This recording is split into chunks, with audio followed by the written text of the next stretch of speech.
Hello friends, welcome back to Notes Wire. आज की class में हम फाइलम इगैनोडर्मेटा के जनरल कैरेक्टर्स और क्लासिफिकेशन की स्टडी करेंगे। आज की क्लास स्टार्ट करने से पहले आपसे एक छोटी सी रिक्वेस्ट है, अगर आपको आज की क्लास पसंद आती है तो प्लीज़ वीडियो को लाइक कर दीजिएगा, साथ ही साथ चैनल को सब्सक्राइब कर लीजिएगा ताकि इसी प्रकार की वीडियो आपको रेगुलर मिलती रहे। चलिए फर्स्ट देखते हैं इंट्रोडक्शन। फाइलम इगैनोडर्मेटा का नाम दो ग्रीक शब्दों इकाइनोस और डर्मा से मिलकर बना है। इगाइनोस का मतलब होता है स्पाइनी यानी कि कांटे, और डर्मा का मतलब होता है स्किन, अर्थात इन एनिमल्स की स्किन पर स्पाइन प्रेजेंट होते हैं। फाइलम इगैनोडर्मेटा का सबसे कॉमन और फैमिलियर एग्जांपल जो है वो स्टार फिश है। आप सभी ने स्टार फिश को देखा ही होगा। जब हम इनकी बॉडी को ध्यान से देखेंगे तो इसके स्किन पर हमें छोटे छोटे स्पाइन जो होते हैं वो नज़र आते हैं। इस प्रकार फाइलम इगैनोडर्मेटा के जितने भी ऑर्गेनिज्म होंगे सभी में आपको स्पाइन जो है वो देखने को मिलेंगे। जो इनकी एक स्पेशल कैरेक्टरिस्टिक होती है, इस फाइलम में मराइन ऑर्गेनिज्म जैसे starfish, sea cucumber, sea urchin, sand dollars और ब्रिटल स्टाल शामिल होते हैं। चलिए इन ऑर्गेनिज्म में भी देख लेते हैं कि क्या एक्चुअल में इकाइनोडर्मेट्स के पास स्पाइन जो होते हैं वो प्रेजेंट होते हैं। देखिए ये सेंट डॉलर्स में आपको छोटे छोटे ये स्ट्रक्चर दिखाई दे रहे हैं कांटेनुमा, ये स्पाइंस हैं। सी कुकुम्बर्स में भी आपको ये स्ट्रक्चर दिखाई दे रहे हैं, ये स्पाइंस हैं। और सी अर्चिन में स्पाइन जो हैं थोड़े लॉन्ग हैं। इस प्रकार से ये प्रूफ होता है कि फाइलम इकाइनोडर्मेटा के जितने भी ऑर्गेनिज्म होते हैं सभी में हमें स्पाइन जो होते हैं वो देखने को मिलेंगे। इकाइनोडर्मेटा के सभी ऑर्गेनिज्म केवल मराइन इन्वायरमेंट में पाए जाते हैं, यानी कि ये एक्सक्लूसिव मराइन होते हैं। इनका शरीर अलग अलग शेप और साइज़ में होता है। देखिए जब हम स्टार फिश की बात करते हैं तो स्टार फिश का शेप आपको स्टार के समान दिखाई दे रहा है। सी कुकुम्बर का शेप सिलेंडर के समान दिखाई दे रहे हैं। सी अर्चिन का शेप जो है वो स्फेरिकल दिखाई दे रहे हैं, यानी कि गोलाकार दिखाई दे रहे हैं। सेंट डॉलर्स की बात करते हैं तो सेंट डॉलर का शेप जो है वो फ्लैटेंड है और सर्कुलर है। इस प्रकार से जो फाइलम इगैनोडर्मेटा के ऑर्गेनिज्म होते हैं उनका शेप और साइज जो होता है वो डिफरेंट होता है। फाइलम का नाम जो है जेकोब थियोडोर क्लेन ने दिया था। ये जेकोब थियोडोर क्लेन चाचा हैं, इन्होंने फाइलम इगैनोडर्मेटा का नाम दिया था। यह एनिमल्स ड्यूटोरोस्टोम से होते हैं। देखिए ड्यूटोरोस्टोम का मतलब यह होता है कि इनके एम्ब्रियोनिक डेवलपमेंट के समय ब्लास्टोपोर से सबसे पहले एनस का फॉर्मेशन होता है, देन माउथ का फॉर्मेशन होता है। ऐसे ऑर्गेनिज्म को हम ड्यूटोरोस्टोम से कहते हैं, जो एवोल्यूशनरी एडवांसमेंट का एक इम्पॉर्टेंट फीचर होता है। यह भी एक रीज़न है जो फाइलम इगैनोडर्मेटा को एवोल्यूशनरी लेडर में जो आगे रखा गया है। इसका एक इम्पॉर्टेंट रीज़न यह है कि ये इनके जो एनिमल्स होते हैं उन वे ड्यूटोरोस्टोम्स होते हैं। नेक्स्ट है डेफिनेशन। इगैनोडर्मेटा एक फाइलम है जो मराइन इनवर्टिब्रेट को इंक्लूड करता है। अभी अभी हमने इंट्रोडक्शन में देखा कि जो फाइलम इगैनोडर्मेटा के जितने ऑर्गेनिज्म होते हैं वो केवल और केवल मराइन इन्वायरमेंट में ही पाए जाते हैं। ये animals radial symmetry, hard internal skeleton और वाटर वेस्कुलर सिस्टम के लिए खास होते हैं। इन सभी को हम अभी जनरल कैरेक्टरिस्टिक में डिटेल से समझेंगे, इसलिए मैं यहाँ पे इसको एक्सप्लेन नहीं कर रहा हूँ। फर्स्ट देखते हैं जनरल कैरेक्टरिस्टिक में हैबिटेट। इकाइनोडर्मेट के ऑर्गेनिज्म सिर्फ मराइन इन्वायरमेंट में पाए जाते हैं। कुछ स्पीसीज सेलो वाटर में रहती हैं। सेलो वाटर कहने का मतलब ये है कि जहाँ पर वाटर का लेवल जो होता है वो कम होता है, जैसे कि समुद्र का तट हो गया, यानी कि कोस्टल एरिया में वाटर का लेवल कम होता है, वहाँ पर इकाइनोडर्मेट के कुछ स्पीसीज आपको देखने को मिल सकते हैं। जबकि कुछ स्पीसीज जो होते हैं वो डीप सी इन्वायरमेंट में सर्वाइव करते हैं। नेक्स्ट कैरेक्टरिस्टिक है हैबिट। इकाइनोडर्मेटा के ऑर्गेनिज्म स्लो मूविंग होते हैं, यानी कि ये धीरे धीरे चलते हैं, रेंगते हैं, और ज़्यादातर बॉटम ड्वेलर्स होते हैं, यानी कि जो समुद्र का फ्लोर है उसमें रहते हैं। इनमें कुछ प्रीडिएटरी, जैसे कि स्टारफिश जो होता है वो प्रीडिएटरी होता है, यानी कि शिकार करता है। ये जनरली क्लैम्स यानी कि जो मोलस्कस हैं उनका शिकार करता है। ये अपनी आर्म्स की मदद से क्लैम्स को पकड़ लेता है और देन इसको ईट कर लेता है। कुछ स्क्वेंजर्स होते हैं, यानी कि जो डेथ ऑर्गेनिक मटेरियल्स होते हैं उनको ईट करते हैं, जैसे कि सी कुकुम्बर। नेक्स्ट है बॉडी सिमेट्री। बॉडी सिमेट्री को पढ़ने से पहले हम ये समझ लेते हैं कि सिमेट्री क्या होता है। देखिए सिमेट्री तीन टाइप्स के होते हैं। एक होता है एसिमेट्री, यानी कि जिसमें कोई सिमेट्री नहीं होता। दूसरा होता है बाइलेटरल सिमेट्री और तीसरा होता है रेडियल सिमेट्री। पहले हम बायलेटरल सिमेट्री और रेडियल सिमेट्री को समझ लेते हैं, फिर हमें एसिमेट्री समझ में आ जाएगा। देखिए बायलेटरल सिमेट्री का मतलब होता है कि ऑर्गेनिज्म में एक ऐसा एक्सिस प्रेजेंट होगा जिससे अगर हम ऑर्गेनिज्म को कट करते हैं तो हमें दो इक्वल हाफ देखने को मिलेगा, उसे हम बायलेटरल सिमेट्री कहते हैं। जब ऑर्गेनिज्म के पास एक से ज़्यादा एक्सिस प्रेजेंट हो जिससे हम अगर उसे कट करते हैं तो दो से ज़्यादा इक्वल हाफ में डिवाइड हो जाए तो उसे हम रेडियल सिमेट्री कहते हैं। जैसे कि मान लीजिए अगर हम इसको यहाँ से कट करते हैं तो ये दो इक्वल हाफ में डिवाइड हो गया, तब ये बायलेटरल सिमेट्री है, अगर केवल एक ही एक्सिस मिलता है तब। लेकिन इस ऑर्गेनिज्म में क्या होगा कि ये भी एक्सिस एक प्रेजेंट है, यहाँ से भी अगर हम कट करते हैं तो भी ये दो इक्वल हाफ में डिवाइड हो जाएंगे। इस प्रकार से अगर एक से ज़्यादा एक्सिस प्रेजेंट हैं जिससे कट करने पर ऑर्गेनिज्म जो हैं वो डिवाइड हो सकते हैं तो उसे हम रेडियल सिमेट्री कहेंगे। जब उनके बॉडी में कोई भी एक्सिस प्रेजेंट नहीं होगा जिससे उन्हें इक्वल दो हाफ में डिवाइड किया जा सके तो उसे हम नो सिमेट्री या एसिमेट्री कहेंगे। एक एनोडर्मेटा के ऑर्गेनिज्म के पास बायलेटरल सिमेट्री होती हैं जब वह लार्वल स्टेज में होती हैं। देखिए एनोडर्मेटा के ऑर्गेनिज्म में बहुत सारे लार्वल फॉर्म आपको देखने को मिलेंगे और सभी लार्वल फॉर्म में हमें बायलेटरल सिमेट्री देखने को मिलेगा। ये बिपिनेरिया लार्वा है, ये स्टारफिश का लार्वा होता है। अगर इसे हम इस एक्सिस से कट करते हैं तो ये दो इक्वल हाफ में डिवाइड हो जाती है, यानी कि इसमें बायलेटरल सिमेट्री जो है वो प्रेजेंट है। जबकि एडल्ट स्टेज में इनकी बॉडी रेडियल सिमेट्री दिखाती हैं। जैसे कि स्टारफिश की बात कर लेते हैं हम, तो इसमें मोर देन वन एक्सिस से ज़्यादा प्रेजेंट होंगे जिससे इसे दो इक्वल हाफ में डिवाइड किया जाएगा। जैसे कि ये पहला एक्सिस हो गया, ये दूसरा एक्सिस हो गया। तो इस प्रकार से ये रेडियल सिमेट्री शो करते हैं जो अक्सर पेंटा रेडियल होती हैं। और कैसा रेडियल सिमेट्री शो करेगी, तो पेंटा रेडियल सिमेट्री शो करेगी, यानी कि ये 5 पार्ट में डिवाइड हो जाएंगे। इसमें 5 एक्सिस आपको देखने को मिलेंगे, जैसे फर्स्ट एक्सिस ये हो गया, सेकेंड ये हो गया, थर्ड ये हो गया, फोर्थ और ये फिफ्थ एक्सिस। यहाँ से अगर आप कट करके देखेंगे तो ये दो इक्वल हाफ में डिवाइड हो जाएंगे। जो बायलेटरल सिमेट्री होता है उसको एडवांस माना जाता है, जबकि रेडियल सिमेट्री को कम एडवांस माना जाता है, यानी कि इसका जो लार्वल फॉर्म होते हैं वो ज़्यादा एडवांस होते हैं कंपेयर टू एडल्ट। नेक्स्ट है जर्म लेयर, जिसे बॉडी लेयर भी कहा जाता है। गैनोडर्मेटा ट्रिप्लोप्लास्टिक होते हैं, इसमें एक्टोडर्म, मेसोडर्म और एंडोडर्म 3 लेयर होती हैं। देखिए एम्ब्रियोनिक डेवलपमेंट के समय जो सेल्स होते हैं वो लेयर का फॉर्मेशन करते हैं, जिनमें 3 लेयर का फॉर्मेशन होता है उन्हें हम ट्रिप्लोप्लास्टिक एनिमल्स कहते हैं, और जिसमें 2 लेयर का फॉर्मेशन होगा उसे डिप्लोप्लास्टिक एनिमल कहते हैं। जब हम इकैनोडर्मेट्स की बात करते हैं तो एम्ब्रियोनिक डेवलपमेंट के दौरान 3 लेयर्स का फॉर्मेशन होता है। सबसे जो बाहर का लेयर होता है इसे हम एक्टोडर्म कहते हैं, और सबसे अंदर का लेयर जो कि येलो कलर में शो किया गया है इसे हम एंडोडर्म कहेंगे। एक्टोडर्म और एंडोडर्म के बीच में ये जो आपको पिंक कलर की लेयर दिखाई दे रही है ये मेसोडर्म कहलाता है। इस प्रकार से जो इकैनोडर्मेट्स होते हैं उनमें 3 लेयर प्रेजेंट है, यानी कि ये डिप्लोप्लास्टिक एनिमल्स होते हैं। नेक्स्ट है सिलोम। इकैनोडर्मेटा में सिलोम एक वेल डेवलप्ड बॉडी कैविटी होती है जो मेसोडर्म के अंदर बनता है। देखिए ये मेसोडर्म है, और मेसोडर्म में ये जो वाइट कलर के स्ट्रक्चर आपको दिखाई दे रहे हैं ये बॉडी कैविटी हैं। इस प्रकार से जिन एनिमल्स में ट्रिप्लोप्लास्टिक होते हैं, यानी कि जो एनिमल ट्रिप्लोप्लास्टिक है उनमें आपको सिलोम जो है वो देखने को डेफिनेटली मिलेगा।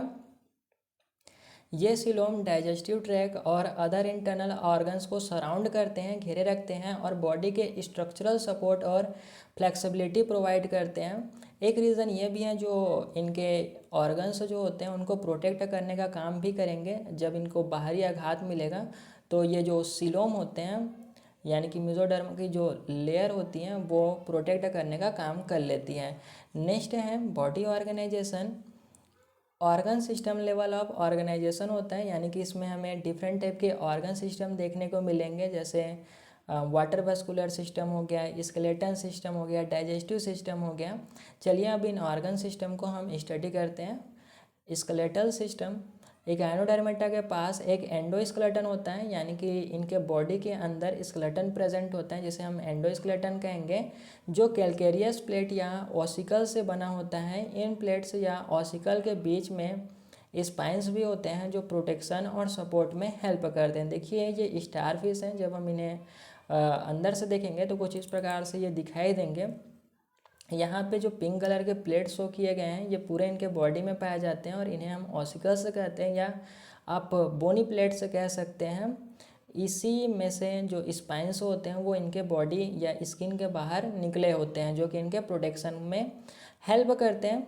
ये जो इस बोनी प्लेट्स होते हैं ये एंडोस्केलेटन होते हैं, यानी कि इनके बॉडी के अंदर प्रेजेंट होते हैं और ये आपस में मसल्स के थ्रू जुड़े होते हैं एक दूसरे से, ताकि इनके आर्म्स में मूवमेंट हो सके। अगर मसल्स प्रेजेंट नहीं होगा तो एंडोस्केलेटन एक हार्ड स्ट्रक्चर बना लेगा जिससे इनके आर्म में मूवमेंट नहीं हो पाएगा। नेक्स्ट है water vascular system. Water vascular system जो होता है एक एनोडर्मेटा का एक खास करेक्टरिस्टिक होता है। इसके बारे में मैंने एक पर्टिकुलर वीडियो बना के अपलोड भी कर दिया। अगर आपने वह वीडियो नहीं देखी है तो प्लीज़ देख लीजिएगा, क्योंकि यहाँ पे हम केवल शॉर्ट में वाटर वस्कुलर सिस्टम को समझेंगे। इकाइनोडर्मेटा का वाटर वस्कुलर सिस्टम एक यूनिक फीचर होता है जो उनकी बॉडी के डिफरेंट फंक्शन जैसे लोकोमोशन, फूड गैदरिंग और रेस्पिरेशन में हेल्प करता है। देखिए इसका प्राइमरी रोल जो होता है वाटर वस्कुलर सिस्टम का वो लोकोमोशन होता है। देन ये अदर फिजियोलॉजिकल एक्टिविटीज़ में भी हेल्प करती है, जैसे रेस्पिरेशन हो गया, एस्क्रिएशन में भी हेल्प करेगी और साथ ही साथ फूड को गैदरिंग करने में भी हेल्प करती हैं। जब हम स्टारफिश की बात करते हैं तो स्टारफिश में कुछ इस प्रकार के वाटर वस्कुलर सिस्टम पाया जाता है। वाटर वस्कुलर सिस्टम में क्या होता है, जो वाटर होता है ना, एक पॉइंट से इनका मूवमेंट स्टार्ट होता है, वापस उसी पॉइंट में ये आते हैं, यानी कि सर्कुलेशन होता है, ये आप समझ सकते हैं। देखिए जो स्टारफिश होता है इसमें कुछ इस प्रकार से वाटर वस्कुलर सिस्टम आपको देखने को मिलेगा। जो वाटर होता है वह मेड्रीपोराइट से इंटर करता है। मेड्रीपोराइट एक छोटा पोर होता है जिसमें वाटर जो होता है इनकी बॉडी में इंटर करेगा और स्टोन कैनाल जो कि एस शेप का होता है इसके थ्रू ये एक रिंग कैनाल में आता है, जो कि रिंग शेप से रिंग के समान आपको दिखाई देती हैं। ये जो रिंग कैनाल होती हैं ये इनके सेंटर में प्रेजेंट होगा और फिर ये जो आपको रेडियल कैनाल दिखाई दे रहे हैं ये इनके आर्म्स में एक्सटेंड होती हैं। इस प्रकार आप देख सकते हैं इसमें 5 आर्म्स हैं, तो ये 5 आपको रेडियल कैनाल जो हैं वो देखने को मिलेंगे। ये रेडियल कैनाल्स जो होते हैं इनसे वाटर जो होता है वो ट्यूब फिट में आते हैं और ट्यूब फिट जो होता है कुछ इस प्रकार से इनके बॉडी के बाहर आपको देखने को मिलेंगे। ये ट्यूब फिट जो होता है रेडियल कैनाल से एक कैनाल के माध्यम से अटैच होता है, जिसे हम रेडियल कैनाल कहते हैं। इस प्रकार वाटर का सर्कुलेशन जो है इकाइनोडर्मेट्स में होता है। चलिए एक बार ब्रीफ में समझ लेते हैं। वाटर जो होता है मेड्रीपोराइट से एंटर करते हैं, देन स्टोन कैनाल से होते हुए रिंग कैनाल में आते हैं और रिंग कैनाल से होते हुए ये इनके आर्म्स में रेडियल कैनाल के थ्रू जाता है और रेडियल कैनाल जो होता है लेटरल कैनाल से ट्यूब फिट में अटैच होता है। इस प्रकार से इनमें वाटर जो होता है वो सर्कुलेट होता है। इस वाटर सर्कुलेशन से इन ऑर्गेनिज्म में लोकोमोशन होता है। चलिए लोकोमोशन को समझते हैं हम। एकाइनोडर्मेट्स स्पेशली स्टारफिश अपने मूवमेंट के लिए ट्यूब फिट का यूज़ करते हैं। देखिए ये ट्यूब फिट है, हमने अभी अभी देखा था कि जो इनके बॉडी के बाहर निकली होती हैं कुछ इस प्रकार से इनका स्ट्रक्चर को शो किया गया है। अगर हम एक ट्यूब फिट की बात करें तो कुछ इस प्रकार से ये हमें देखने को मिलेंगे।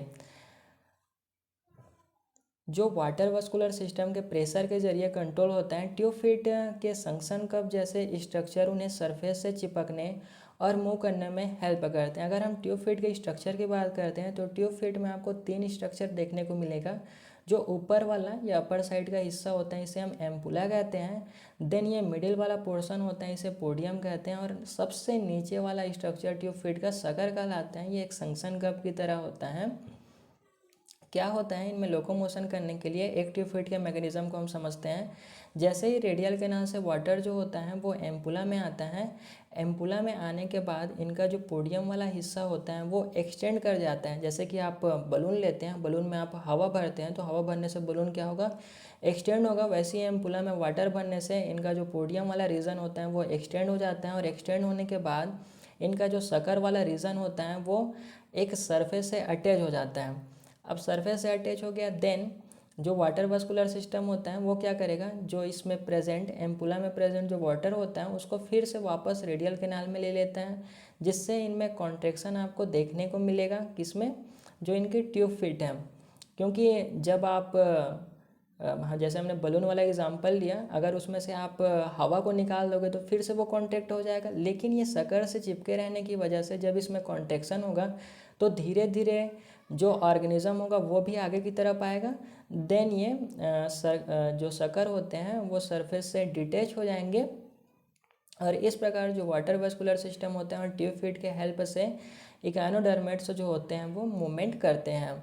नेक्स्ट है डाइजेस्टिव सिस्टम। इकानोडर्मेट्स का डाइजेस्टिव सिस्टम कंप्लीट होता है, यानी कि इसमें माउथ और एनस प्रेजेंट होते हैं, जिसमें एक माउथ, स्टमक, इंटेस्टाइन और एनस शामिल होते हैं। स्टारफिश जैसे स्पीसीज अपने कार्डिक स्टमक को बॉडी से बाहर निकालकर एक्सटर्नल डाइजेशन कर सकती हैं और पाइलोरिक स्टमक इंटरनल डाइजेशन करता है।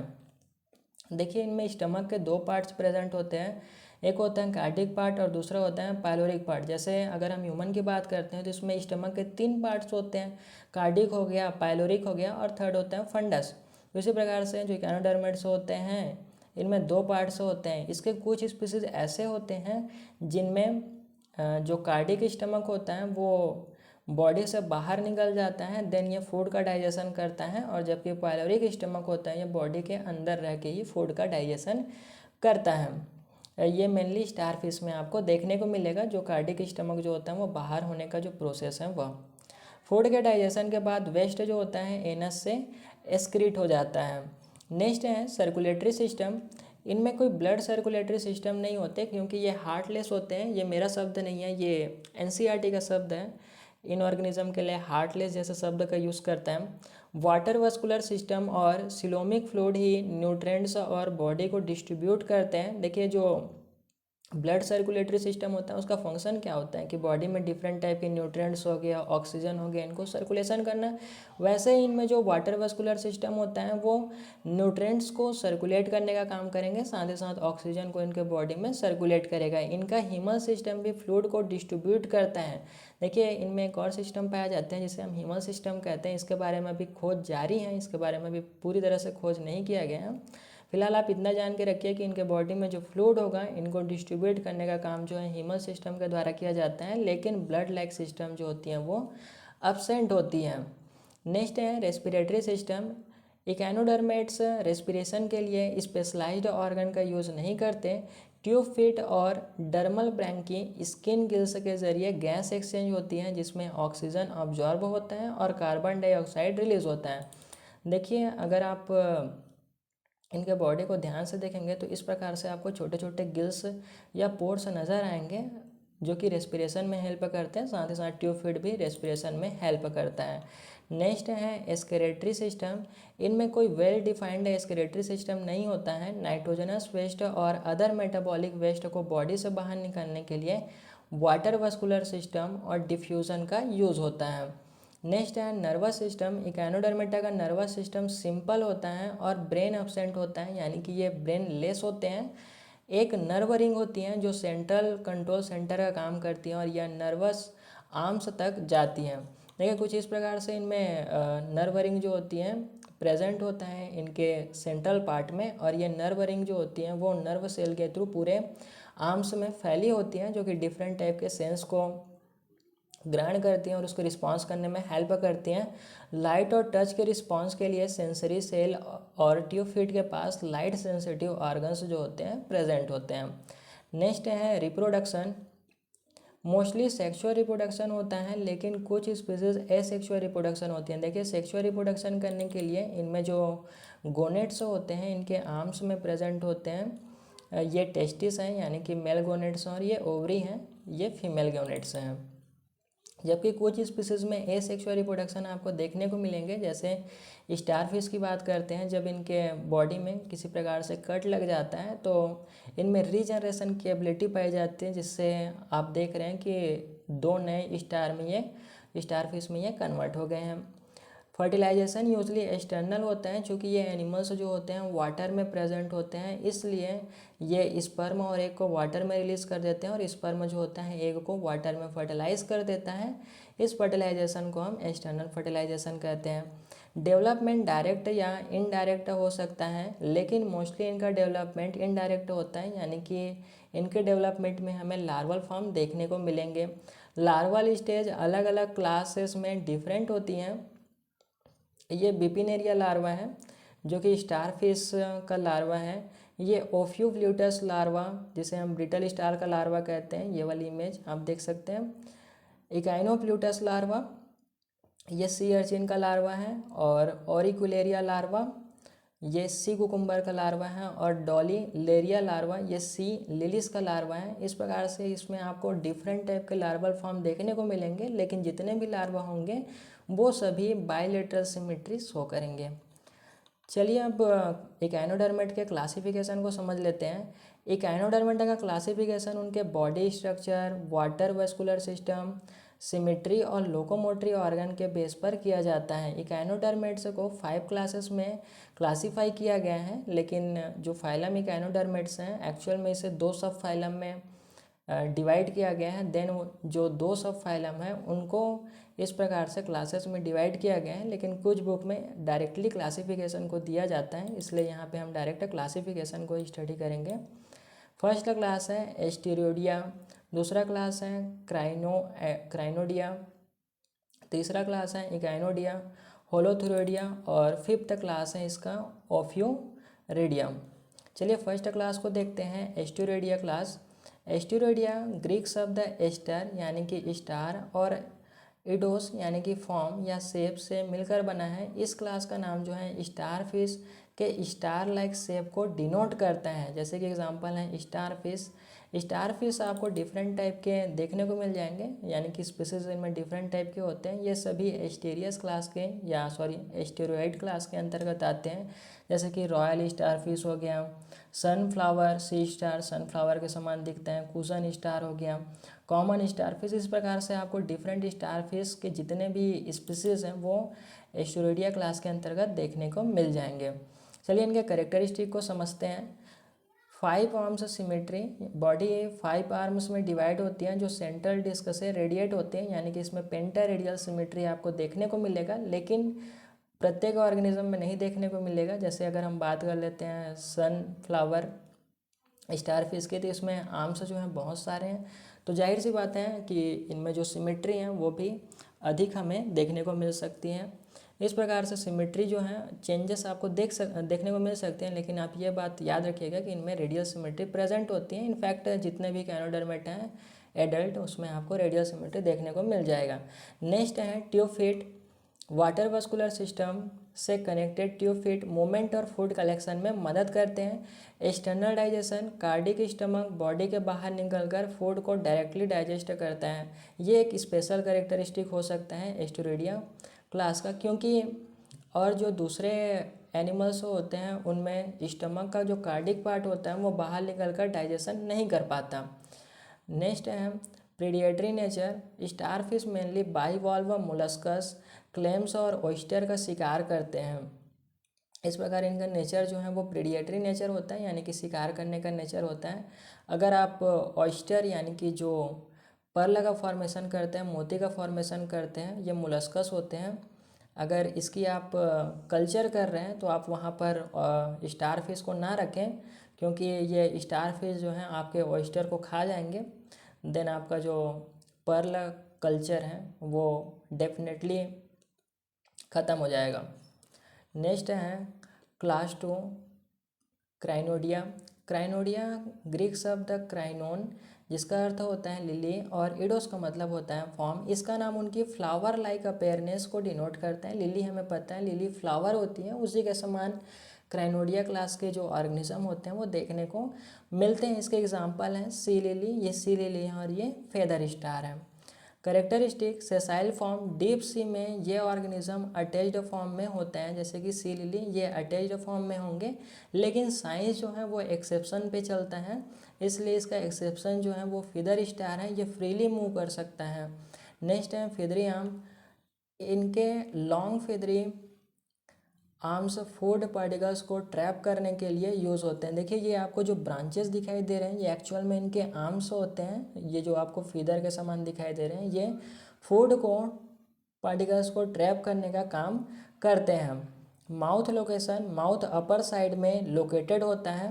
सस्पेंशन फीडर, ये ऑर्गेनिज्म वाटर में सस्पेंडेड ऑर्गेनिक पार्टिकल्स को खाते हैं, यानी सस्पेंशन फीडर्स होते हैं। जो डेथ ऑर्गेनिज्म हो गए उन ऑर्गेनिज्म को ये ईट करने का काम करते हैं। नेक्स्ट है इकाइनोडिया क्लास। इकाइनोडिया क्लास जो होता है ये ग्रीक शब्द इकाइनोस, जिसका मतलब होता है हेजोक। हेजोक एक्चुअल में एक माउस के समान दिखाई देने वाला ऑर्गेनिज्म होता है। इनके जो स्किन होते हैं इसमें स्पाइन प्रेजेंट होते हैं, इसी से इकाइनस शब्द लिया गया है, जिसका अर्थ है स्पाइनी हम कह सकते हैं। इडोस का मतलब होता है फॉर्म। इसका नाम सी अर्चिन के स्पाइनी बॉडी स्ट्रक्चर को डिनोट करता है। ये सी अर्चिन है और ये सेंट डॉलर्स हैं जो कि इकाइनोडिया क्लास के अंतर्गत आते हैं। इनकी करेक्टर्स की बात करते हैं तो फर्स्ट करेक्टर है बॉडी शेप। स्फेरिकल या फ्लैटेंड बॉडी होती है। स्फेरिकल यानी कि गोलाकार और फ्लैटेंड यानी कि चपटी हुई, जिसमें स्पाइंस और ऑसिकल फ्यूज्ड होते हैं और हार्ड एक्सोस्केलेटन बनाते हैं। यानी कि इसका जो एक्सोस्केलेटन होगा जो कि ऑसिकल से बना होता है वो फ्यूज्ड होते हैं, आपस में जुड़े हुए होते हैं और एक हार्ड एंडोस्केलेटन का फॉर्मेशन करते हैं। और ये जो एक्सोस्केलेटन होता है ना वो बहुत ही कीमत में मतलब बिकता है। जैसे कि अगर हम बात करें कॉमन तो ये $5 से लेकर $50 तक में बिक सकता है। इसलिए इसका एक इकोनॉमिक महत्व भी आपको देखने को मिल जाता है। नेक्स्ट है ट्यूब फीट। लोकोमोशन और फूड गैदरिंग के लिए ट्यूब फीट का यूज़ होता है। Aristotle lantern special jaw like structure होती हैं। कुछ इस प्रकार से इनके माउथ में जॉ लाइक स्ट्रक्चर होती हैं जो ग्रेजिंग और फीडिंग के लिए यूज़ होती हैं। देखिए ये एनिमल्स जो होते हैं, पहले हम इनके फीडिंग हैबिट्स को देख लेते हैं, फिर इस चीज़ को बात करेंगे। मोस्टली हर्बीवोरस होते हैं, यानी कि प्लांट को ईट करेंगे, या डेट्रीटिवोरस होते हैं, यानी कि ये जो डेथ ऑर्गेनिज्म होते हैं उनको ईट करते हैं। यानी कि ये जो वाटर का इन्वायरमेंट है उसको क्लीन करने का भी काम एक तरह से करते हैं। जब हम एरिस्टोटल लैंटेंस की बात करते हैं तो ये जॉ लाइक स्ट्रक्चर होते हैं जो कि ग्रेजिंग का काम करते हैं। जो समुद्र के जो चट्टान्स हो गए या फिर बॉटम में जो सरफेस होता है उसमें डिफरेंट टाइप के प्लांट्स जो होते हैं प्रेजेंट होते हैं, उसको ग्रेजिंग करने का काम जो है इस प्रकार के स्ट्रक्चर से किया जाता है, जिसे हम एरिस्टोटल लैंटेन कहते हैं और फीडिंग के लिए यूज़ होता है। कभी कभी ये जो एरिस्टोटल लैंटेंस होते हैं ये आपको पॉइजनस भी देखने को मिल सकते हैं। नेक्स्ट क्लास है होलोथुरिडिया। होलोथुरिडिया ग्रीक शब्द होलोथुर से बना है, जो एक सॉफ्ट बॉडी सी क्रिएचर को रिफ़र करता है। जैसे कि ये सी कुकुम्बर हैं, इनकी बॉडी जो होती हैं सॉफ्ट होती हैं। इनकी बॉडी सॉफ्ट और इलोंगेटेड होती हैं, यानी कि लंबी होगी। ऑसिकल्स बहुत कम होते हैं जिसकी वजह से इनकी बॉडी जो होती है वो सॉफ्ट होती है। ट्यूब फीट, ये ट्यूब फीट लोकोमोशन और फूड कलेक्शन के लिए यूज़ होता है। ओरल टेंटिकल्स फूड पार्टिकल्स को माउथ में डालने में मदद करती हैं। नेक्स्ट है फीडिंग हैबिट्स। ये स्क्वेंजर्स होते हैं और मेनली डेट्रियस या फिर ऑर्गेनिक मटेरियल्स को खाते हैं, यानी कि जो डेथ ऑर्गेनिज्म है उनको ईट करने का काम ये करेंगे। नेक्स्ट क्लास है ओफ्यूरेडिया। ओफ्यूरेडिया ग्रीक शब्द ओफियो यानी कि स्नेक होता है और एडोस का मतलब होता है फॉर्म। इसका नाम जो है स्नेक लाइक या प्लेट आर्म्स वाली पतले, यहाँ पे आप इसको करेक्ट कर लीजिएगा, हिंदी में लिख लीजिएगा, ये पतले हैं, पतले आर्म्स वाली स्ट्रक्चर को डिनोट करते हैं। एग्जाम्पल है इसका ब्रिटल स्टार। देखिए जब हम ब्रिटल स्टार को देखते हैं तो इनके आर्म्स जो होते हैं आपको बहुत पतले दिखाई देंगे और स्नैक के समान दिखाई दे रहे हैं। ऐसा लग रहा है कि स्नैक जो है जो 3-4 स्नैक हैं वो एक सेंटर की ओर जा रहे हैं, ऐसे आपको दिखाई दे रहे हैं। करेक्टरिस्टिक की बात करते हैं तो लॉन्ग फ्लेक्सिबल आर्म है, इनकी आर्म्स लंबी और फ्लेक्सिबल होती हैं। Tube feet mainly sensory function के लिए यूज़ होती हैं और लोकोमोशन आर्म्स के मूवमेंट में होता है। ये आर्म्स फ्रीली मूवमेंट कर सकते हैं क्योंकि ये बहुत फ्लेक्सिबल होते हैं और इसी के थ्रू जो ब्रिटल स्टार होते हैं वो मूवमेंट करते हैं। नेक्स्ट है इनकम्प्लीट डाइजेशन सिस्टम। इनका डाइजेस्टिव सिस्टम इनकम्प्लीट होता है और एनस एब्सेंट होता है, तो इनमें डाइजेशन किस प्रकार से होगा तो डिफ्यूज़न के थ्रू होगा। फीडिंग हैबिट्स, ये मोस्टली स्क्वेंजर्स होते हैं, यानी कि डेथ ऑर्गेनिक कंपाउंड को ईट करेंगे और डेट्रियोट्स खाते हैं। देखिए, अगर आपको इन क्लासेस के अगर ऑर्डर्स के बारे में जानना है तो यहाँ पे मैंने एक चार्ट दे दिया है, आप यहाँ से एक बार रीड कर लीजिएगा ताकि आपको इनके ऑर्डर्स की भी इंफॉर्मेशन मिल जाए। नेक्स्ट है कंक्लूजन। फाइलम इकाइनोडर्मेटा में सी स्टार्स, सी अर्चिन, सी कुकुम्बर्स और बीटल स्टार आते हैं, ये हमने देखा। ये सभी मराइन इन्वायरमेंट का इम्पॉर्टेंट पार्ट हैं। ये ऑर्गेनिज्म इकोसिस्टम को बैलेंस में रखते हैं क्योंकि ये स्क्वेंजर्स होते हैं जो कि डेथ ऑर्गेनिज्म को ईट कर जाते हैं और न्यूट्रिएंट्स को रिसाइकल करने में इंपॉर्टेंट रोल प्ले करते हैं। नेक्स्ट है reference invertebrate zoology by Ruppert and Barnes, modern textbook of zoology invertebrates by R L Kotpal. Thank you for watching, मिलते हैं नेक्स्ट लेक्चर के साथ।